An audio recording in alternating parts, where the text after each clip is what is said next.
Hello, I'm Bo, and I think the Belgians, the Flemish people, perhaps know me, some others also. For nearly 30 years I've been an international reporter for a major Flemish, Dutch-speaking Belgian TV station, VTM. And, well, to illustrate that, this is the first picture I want to show you. This is me 9.5 months ago. And why is this important? Because this was my first assignment abroad, on screen, for VTM, as a woman. Look at the place, look at the date. Barcelona, Spain, 17th of July.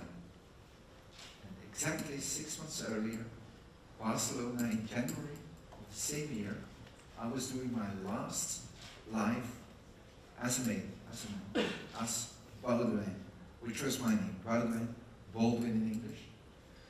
People have known me for nearly 28 years on screen, like that. First with black hair, after that with grey hair. I was a kind of serious, bit dull reporter, and treating difficult subjects like aerospace technology, international politics. And then suddenly I decided to become a woman. So that was not an easy step, but I took it. And my transition succeeded, because I'm still working as an international reporter for VTM. And why did it work? Because I had the support of nearly everybody. Understanding, acceptance, support from first my family, my loved ones, my wife. I still live with my wife, my grown-up children and their partners. My daughter has married a few months ago. My brother and my brothers-in-law, sisters-in-law, everybody, my family. My colleagues, very important, my friends. I didn't lose one friend in my whole journey. Also very important, my employer, my company, because they supported me from day one for 1000%. And last but not least, probably the whole country. As a well-known reporter in a major TV station, I had to have the acceptance of the public. And there were a few who rejected me, who didn't want to hear about that, me becoming a woman. But most of Flemish people first, and now also the French-speaking part of Belgium, accepted me as I am now. And that's why it's a success. And it's important because it's not always like that. And that's what my talk is about. Flashback, 50 years. Because when I did my coming out, I was 58 years old. My first awareness of being different was half a century before, when I was 8 years old. I was a boy who preferred to read than to play rude games with other boys. But I had no sisters. I was in a boys-only school, and the only feminine presence in my life was my mother. And then suddenly, during a play at school, where I was a cowboy with a knuckling moustache, another boy played a girl's role with a beautiful wig, blonde wig, beautifully made up. And for the first time I thought that I would have preferred to be the girl instead of the cowboy. And then some years later, when I was a teenager, I started to play girls' roles, still in a boys' only school. Left, I'm the magician's assistant. Right, I'm one of the 3 degrees, you know, those with dirty old men, in a sequin dress. But apart from that, I was a normal guy. I had girlfriends, and ultimately girlfriends who became my wife, who gave me two beautiful children. But I had still that hidden part, and that never went away. And so for decades, I've been in the closets. I lived a second life. Every day that I was free at home, I dressed as a woman. I went out. I went to the supermarket. I did female things. But during my public time, I still was the professional, competent journalist. The tough guy, even. I went to a lot of conflict zones. You see me in Rwanda, you see me in Sarajevo during the war in ex-Yugoslavia. I flew in the back seat of a jet, and even on the wing of an old plane.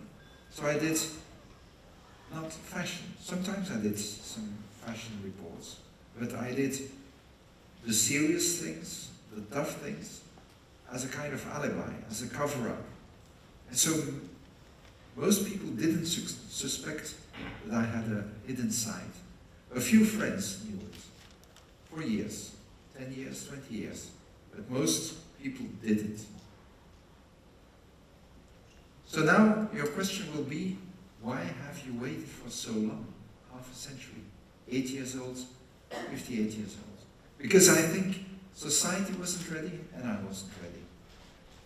When I was young, there was no internet. When I wanted to know something about transsexualism, because the word transgender wasn't used yet, I had to go to libraries with red cheeks, borrow books, the few books that existed about the subject. And if I wanted to correspond, I had to do it with a typewriter. I knew a few people who were the same, but mostly I thought that I was the only one in the world. And then I discovered the internet when I was, I think, 35 years old. I discovered YouTube, and I discovered other people like me. But mostly they were a lot younger. Young, well, 18, 20, 25. And I was 50 when YouTube was there. So I thought I had missed the train. And I thought that it was too late for me to take this step to do it. And then there was one person who played a big role in my transition. Caitlyn Jenner. I knew her as Olympic gold medalist Bruce Jenner at the Olympic Games of Montreal in 1976. Later, Bruce Jenner married Kris Kardashian and became a reality star in Keeping Up with the Kardashians. And when Bruce Jenner was famous, with also two famous daughters, Kylie and Kendall, and 3 stepdaughters, when he decided, 65 years old, to make a transition from male to female, I thought, it's not too late for me. I'm 10 years younger than Caitlyn Jenner. And that was for me the change, the click, which made me decide to do it. But then the next thing was, how can I do it? And in Belgium, the only person who really could help me was Professor Petra de Sutter. She's a famous medical doctor, gynecologist, also a senator for the Green Party. But most of all, most important, she was born a boy. And she transitioned in 2003, so 60 years ago. I went to her to interview her, and I found a few minutes without my cameraman, and I could say, Petra, help me, help me. It was a distress call, a mayday call. I said, I can't live anymore like this. And she said, don't tell me more. I understand every word you say. I experienced it all. And because she was also at the Ghent University Hospital, and where the most famous Center for Sexology and Gender, not only from Belgium, but perhaps from the whole of Europe, was, she could guide me and lead me to the right people. And so I started my transition. I started to take hormones, but I still lived as a man, as a reporter. And the next problem was, how can I tell the viewers, how can I tell the public that the guy they knew for so long would become a girl? And that's where my fantastic communication manager of our station, Sarah, comes into play, because we discussed about it for hours and hours, and she made up a strategy, communication strategy, because it was impossible to do it secretly, to say, to disappear and to appear then a few days, months later as a woman. So we had to manage it ourselves. We had to make a story that would be a warm story, something that people would embrace, so that they would accept me. A story told with respect, without sensation. And most of all, she said, they've known you for so long, you can't do it in one stage. We'll do it in two stages. First, a kind of farewell statement. A statement that I made on January 29th of last year. It was aired at 7:37 p.m. in the VTM News, where I told the people that the next day I would start to live as a woman. And a few minutes after that statement, that was 1 minute long, I received hundreds and hundreds of messages of all people I knew. And I saw on the internet that all the news sites picked up the story, not only in Flanders, but also in the French-speaking part of Belgium and in the Netherlands, even in France. And the result was that while I thought that my story would be something small, one of the last pages of the newspapers, small picture, small text, the next day I was front-page news all over the place. In the Flemish newspapers, but I was also mentioned in other newspapers, even in well-known newspapers like Le Figaro or Le Monde in France. That next day was also my first day on the job as a woman. A day that I spent giving interviews. When the day started, I thought that I would give 2 or 3 newspaper interviews, 2 TV interviews, but it was a lot more than that. And the result was once again the day after. First, yes. We ended the day with a documentary made by a dear friend and colleague, Catherine, who had her own program named Catherine, and who followed me for weeks. The picture left is in Barcelona, when I did my last life as a man, and the picture right is when I arrived for my first day as a woman. It was the best viewed documentary on my station for years. And the result was the next day that I was front page again. And the days after that, I was invited for different TV shows in Belgium, in the Netherlands. I was on the biggest talk show in France. And I was even interviewed by the BBC. I had never imagined that. But that was the first part of the success. And while I was convinced a few weeks before that I would be put in a closet somewhere, I stayed who I was before, a respected, serious journalist who could handle difficult subjects. And they even gave me a fantastic birthday present, because it was my birthday 1 week later. And while we had agreed that I would stay away from the cameras for some time, they phoned me at home. They said, okay, there's a space subject about a new rocket that Elon Musk and SpaceX had launched, the Falcon Heavy. And you are the only one who can tell us something about that. So we want you to be on the set during the news. And so while I thought I would stay away from the cameras for 6 months, 1 week later I was doing what I did with so much pleasure, being a reporter. But after that, it's calmed down. I had, 3 weeks later, I had my first surgery. I had 3 facial feminization surgeries. And that's a lot. That's the nose, the chin, the cheekbones, the frontal bossing, the eyes, a lot of things. And you see the difference. Left is the picture of my first day as a woman, and right is the picture after all those surgeries. But in the meantime, my story was known not only in Belgium, but also abroad.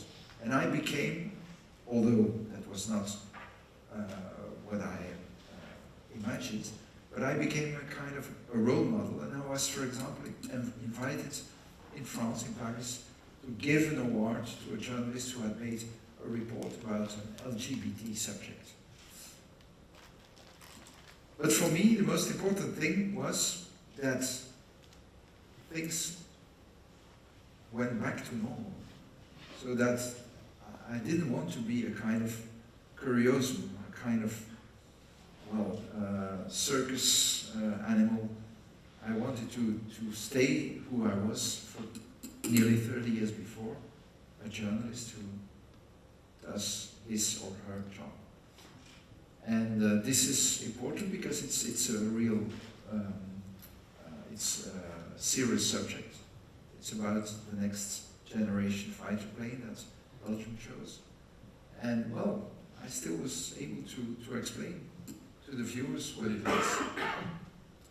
And for that whole, the way people at my station, my bosses, treated me and treated the whole transition, they were rewarded for the understanding, the acceptance, the support they gave me.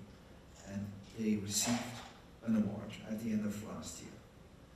And that's where I understand and realize that I'm a lucky girl. Because not every employer, not every company is doing the same. And many people, many transgenders are subject to inequality, discrimination, even harassment, sexual harassment, social harassment, and also a lot of negative transphobic reactions. They lose their job, they lose sometimes their friends, their family. And that's why I want to make a call to everybody, but first perhaps to employers, to school teachers and headmasters, to all decision makers, to understand that when you are a boy or a man trapped in a female body, or when you are a girl or a woman trapped in a male body, that after your transition you have still the same expertise, the same capabilities. And so you don't have to be put in a closet.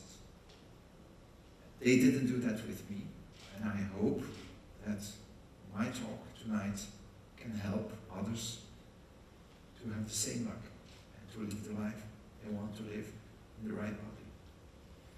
And to finish, because I found that it was important to tell my story, and not only tonight, I wrote it down in a book for myself as a therapy, a way to give it a place in my life, but also as a series of guidelines for people who feel the same, who feel in the wrong body, and for the general public to learn what it is to be like me, and like so many others.